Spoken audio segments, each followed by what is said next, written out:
Crente pode assistir à Copa do Mundo? É uma boa pergunta, né? A cada 4 anos temos aí um evento mundial aparecendo em todas as televisões. E nós, que devemos viver a nossa vida biblicamente e de modo a glorificar a Deus, podemos consumir esse entretenimento? É o que nós veremos nesse vídeo.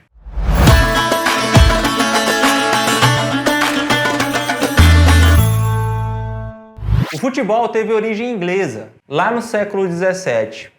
Há registros de regras bem estabelecidas sobre o futebol desde 1830. Esporte de tradição, mundialmente conhecido e que no Brasil faz a alegria da garotada. Somos conhecidos como o país do futebol. Mas e nós, crentes? Como devemos olhar isso? Podemos jogar futebol? Podemos acompanhar futebol? Quando vamos para a Bíblia Sagrada, me sinto desafiado a encontrar passagens bíblicas que consigam ser diretas nesse ponto. Futebol, assim como temas de internet, redes sociais, que são muito atuais em relação à própria palavra de Deus, não possuem versos específicos que possam nos auxiliar nessa reflexão. Por exemplo, podemos pegar 1 Coríntios capítulo 10, 31. Tudo o que for fazer, faça para a glória de Deus. Me parece encaixar bem e a gente vai analisar a partir disso. O futebol ele entra como uma forma de lazer e de entretenimento. Agora, como que o crente vai oferecer o seu lazer e entretenimento para glorificar a Deus? Partindo do princípio de que é algo da necessidade humana. Precisamos de intervalo, precisamos nos entreter com algo, mas nós também somos crentes e precisamos fazer com que isso glorifique a Deus. E acredito que um evento como esse da Copa do Mundo pode nos revelar verdades espirituais de quem está interessado em assistir.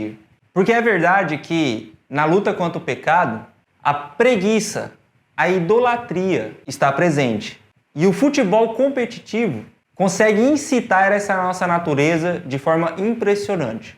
Não raro temos amigos que gastam dinheiros e dinheiros com aposta, ou até mesmo momentos em que, de tão intertidos, deixam vazar palavras obscenas, verborreias, dão vazão a iras diante de uma simples televisão transmitindo um jogo. Podemos concluir então que a Copa do Mundo sim pode incitar essa natureza humana, essa natureza espiritual. Por outro lado, não podemos negar que a Copa do Mundo pode ser uma oportunidade de união, fraternidade e de encontros saudáveis. Por exemplo, temos muitas famílias que se unem mais facilmente diante de um jogo da seleção brasileira do que no próprio Natal. Ou jovens de igreja que usam desse momento como uma oportunidade de inclusão daqueles que estão mais distantes, entristecidos com algo, e que por terem o gosto do futebol em comum, se unem nesse instante e de forma saudável.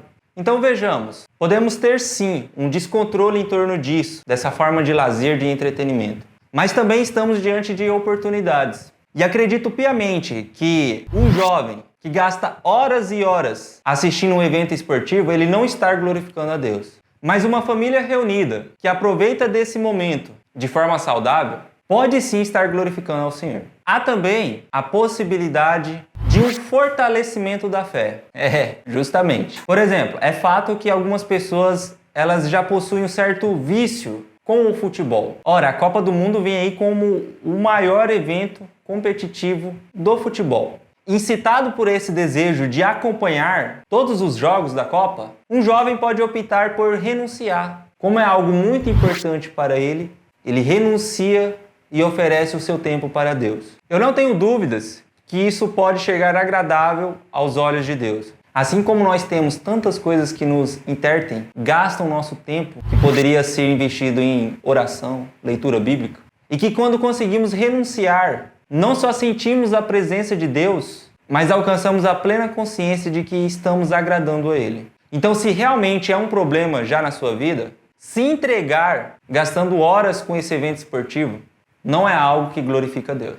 Então, renunciar seria um sacrifício, não um sacrifício legalista ou farisaico, mas seria uma renúncia contra o desejo da sua própria carne. Então, veja, é um assunto que nos desafia em vários sentidos. Por ser da nossa cultura brasileira, poderíamos simplesmente aceitar, não, isso aí é do brasileiro, não tem como crente renunciar. Ou então sermos apelões, não está na Bíblia. A Bíblia não diz sobre isso diretamente, e eu tenho que concordar. Mas a palavra de Deus continua sendo o nosso manual de orientação. Ela diz que nós somos pecadores e que temos uma carne e que temos desejos e que somos tentados a nos afastar de Deus. Ela também diz que as coisas desse mundo são efêmeras, que se nos envolvermos com as coisas desse mundo, criaremos com ele uma amizade que automaticamente se torna uma inimizade contra Deus. Então, diante de um evento esportivo como a Copa do Mundo, temos a chance de colocar essas verdades em prática. Assistir jogos da seleção brasileira, aproveitar esse momento como união, como fraternidade, como uma forma de inclusão, glorifica o Senhor. Usar esse momento para nos entregarmos à preguiça, não tenho dúvidas que não glorifica o Senhor. Se caso você tem algo a mais a comentar, se tem mais referências bíblicas que pode estar nos ajudando, deixa aqui nos comentários. Eu também quero aprender com você. Esse é o canal Jovens de Teologia, fé que pensa, razão que crê. Até mais.